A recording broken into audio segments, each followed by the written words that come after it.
Hello everyone, this is Eylem. Some of you know I was diagnosed with cancer about 2 years ago, and my first video was about that journey, and where I shared a bit of my experience through a QA session, and that video was in Turkish. So this time I'm going to make an English video because it will be about my husband's perspective, and he is an American. So I'll ask him some questions to find out about what it was like for him to go through this experience in Turkey, and learn about his emotions and his thoughts as someone who witnessed my treatment most closely. So let's begin. I'm so nervous. I'm a little nervous too. I'm normally not on camera very often, so. So I'm going to read my questions from here. So I'll get some little help from here. So what was your first thought when I was diagnosed with cancer? The hardest question. Yeah, this hits pretty heavy pretty early. This is the. Do you remember the day? I remember the day. I remember where we were, what we were doing, and just me waiting around because you went to go get tested. And it's just I was in this void, didn't know what was going on. And then somebody came up and it's like, your wife needs you. And then it just hit me like a truck. That's not good. So just a lot of overwhelming emotions, and everything just started taking off. And I just didn't have time to really process anything at that moment. I was just trying to be there for you and just trying to be strong, but it was just a lot going on. A lot. And then it was hard to process at first, and then over the next couple of days, I was able to process the grief and the news, the weight of it all. Mm-hmm. True. So I remember like a lot was going on, but you were not able to understand most of it. Yeah, we were just going from one place to the next. Yeah, and you were just following the crowd, and my mom were there. My mom and my dad. Yeah, they came a little bit later. Later. So my next question: how did the language barrier affect you emotionally, especially at the hospital in that environment where you couldn't understand what was going on and nobody was able to translate you, other than me, which I was going through something like crazy that I wasn't myself at all. Like I think emotionally, it's the same, but just like an added layer of confusion and isolation. Yeah. Like I felt like I was an island in just like this huge, rapid, water was just going around me, and I was just felt, I don't know, alone. Yeah. And like it made it more difficult to process everything because it was like there's a lag. Yeah. Like everybody was getting really emotional and shedding tears, and I was just looking at one person to the next, to the doctor, and I just couldn't understand what was going on, what the news was, and it was really awkward for me to try to ask for translation as well. The only word that you would understand was the word that cancer, which was the same word, and you didn't know what was behind it, and I can imagine how hard that was for you. Especially like the first meeting with the doctor. Yeah. With the doctor, the oncologist, and like you guys had these long series of conversations, and it got to the point where I was desperate for information. I even took out my phone's Google Translate app, and I was trying to kind of like lean into it to get the microphone close to the doctor. Wasn't picking up anything. It would get a little bit every once in a while, but for the most part, it was just getting nothing. So like I continued being an island. I just couldn't understand, and it put me in a very vulnerable spot. Yeah. As well. So what was the most challenging cultural difference for you? Cultural difference? Like, for example, how we received the information, how we reacted it, maybe it could be I felt like for you, how to handle the information, like how we handled it. Was it different to you? Like, it's really hard to say because like I've never dealt with anything like this in the US. Yeah. Right? So there's no benchmark for me to compare, but like just the way the family swarmed and were immediately supportive and emotionally engaged with you and connected with you. Yeah. I felt like that was special. Like, I don't think I would engage in such a manner because I'm not a very emotional person a lot of the times. Yeah. You So, are, but you don't show it like, actually. yeah, You are very emotional. I think it's hard for me to connect with my emotions and understand my emotions a lot of times. But when I do want to express how I feel, like, it's usually unhindered. Like, I don't hold back. But it's not something I tap into very often. Yeah. You know? Yeah. So, next question. How did the healthcare system in Turkey feel to you? I'm really curious about it because, like, it's very different than America. It's very different from the U.S., definitely. But again, like, I didn't have a lot of experience with the healthcare system in the U.S., especially something like this. But I know the horror stories of, you know, American healthcare system, and I have full confidence that it would be 10 times worse if we dealt with it in America. Like everything was, like, they were so professional and sympathetic, and you know, like, I felt confident with their confidence. You know what I mean? Like, it gave me a lot of confidence, and money was not a single concern of ours. It was never a concern. Like, with our healthcare system and, you know, the private insurance that we have, I mean, it's just not even a consideration. Yeah. And if you had been in the U.S., how do you think this process would have been different? Money. The consideration of money. Yeah. Like, I fully fear that we would have been medically bankrupt, and you know, just trying to. That would be very scary too. It would be.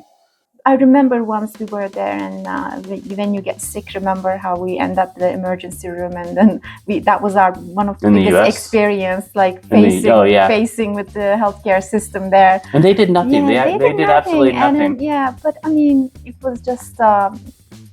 It would be really scary, as you said. Yeah, if we were there. I mean, like, all the stuff that we have to deal with, and just to worry about insurance and, you know, the cost of care. I mean, like, it's not something that you'd want to deal with. Yeah. You know? Yeah. Well, there are difficulties here too, but comparing to US, I think it's much easier here. It's especially with the nurses and the doctors. I mean, their level of professionalism is to me, bar none, the best. I mean, like, from what I've experienced. I mean, like, I don't have a lot of experience with the American healthcare system, like I said before, but my limited experience is, you know, a cold detachment. And the primary concern every time you walk into the hospital is, how much is this going to cost me? And then the amount of time that you spend with the doctors, I mean, it's very, very little compared to here. And when we go to the doctor, I feel like they're just there for us. True. You know what I mean? Yeah. So, do you think Turks and Americans express emotions differently? Such cases. I know you don't have experience like this, but I mean, comparing like the nature of the cultures and the people. I think to a certain degree, it depends on who you're with. Like, family, for example, your family was so supportive. Like, I envied that. That was absolutely amazing. How not only how quickly they came, but how deeply they came. It was cool. It was awesome. Like, I think my family would be the same. Like, we've never been through something like this. But I think we would, coalesce. True. I believe so too. So let's talk a bit more about your feelings and your roles as husband and father. It was the different part of the story. So during this journey, did you feel more like a partner or a caregiver? I don't think I've ever felt once that I was a caregiver. Like, it's like, I don't know if I would differentiate those terms either. Like, to me, the idea of being a partner is also being a caregiver. Does that make sense? Yeah, I've never felt like, I gotta, change my role as your husband. Like, it's kind of a package deal. Yeah. Like, I feel like I'm there for you. I want to be there for you always. If you have to be a caregiver, you are that. So Yeah, I never separated those two yeah, things. me too. So how did my need to appear strong affect you emotionally? I don't think it did. You Like, didn't? because I think it affected you Yeah, more than it affected me. probably. Like, because I've always seen you as strong, but you've never seen yourself, in that You same did? way. I've told you millions Yeah, of I know. times. But you never Nice to understood. hear it again. But you never understood, like, how strong you were until Yeah, you that's had to true. rise up to that True, level of occasion. For some time I wasn't aware how strong I was, and I needed to sometimes hear it from you or people around me, and it's kind of made me realize, actually, like, you're showing it to me. Yeah. So when did you see me at my most vulnerable, and how did that make you feel? My most vulnerable. I think it was during the chemo process. Like, you felt pretty vulnerable. Yeah, I was emotionally and physically worn out. That really hit you pretty hard. Yeah. And it hit me hard because of it, you know? Seeing it was not difficult as well, I believe. Did you struggle to express your own fears during this process? Yeah. Because it's not something I'm really good at. Like, I'm not really good at expressing my emotions. Yeah, it's really hard for me to say, because it's just, like, I'm a very sensitive kind of guy, but it's sometimes hard for me to kind of get to... Yeah, you don't show, but you are, yeah. How did being a father shape the way you handled this process? And did you feel pressure to stay strong for our daughter? Oh, yeah. Yeah, me too. Yeah. Yeah. I mean, like, father and husband are very different roles with different priorities. And, like, we had to protect the emotional well-being, strength of, for our daughter. So, yeah, we had to appear strong. We could only kind of, like, I don't know, because it's very traumatic. Yeah, it is. And you don't want to... You can't show everything to her. And you are the one there to the strong one, and you have to stay the strong one for for everyone. Like, especially early on, they need to transition into, knowing what this is. And you can't just dump it all on them. And you have to give them the confidence that, everything's going to be okay. That's I think the most important thing. Yeah, I agree. So how did you manage balance between being a husband and being a father? You think, like, what did you have to do, or did you have to do anything? Was there a balance? I don't know. Like, yeah, of course there's a balance. Because, more fell on me during this time. And it was challenging, though, I believe. It was challenging, but yeah, I mean, I just had to take on more responsibilities, and you step up, you handle it. Yeah. So, what was the question again? Being a husband and being a father. Yeah, I think the biggest thing. Was it? Let's say, like, was it difficult? Was it challenging? Let's say, change the question. I think it really depended on need. Like, if I felt Hera needed me, I was there for her. If you needed me, I was there for you. Did you feel like sometimes you're neglecting her because of me? Did you ever feel that way? No. No? Because I always tried to put her. Yeah, so you were actually balancing it. Yeah, she's trying to balance. Like, she's pretty top priority. Yeah. Yeah. Like, I try so hard, and sometimes I'm split, and what I need to do, but I try to handle it and compromise with Hera and you as much as possible. But, we handle it. Yeah. What's the biggest lesson this experience taught you? What's your gain? I think the one, importance of communication, and two, the strength of us. I agree. I agree. I think that's really, like, it was really revealing. It was. Did this experience change the way you see me? It's impossible not to. I mean, I don't know. I don't think so, other than just just to kind of see how strong you can be, you know?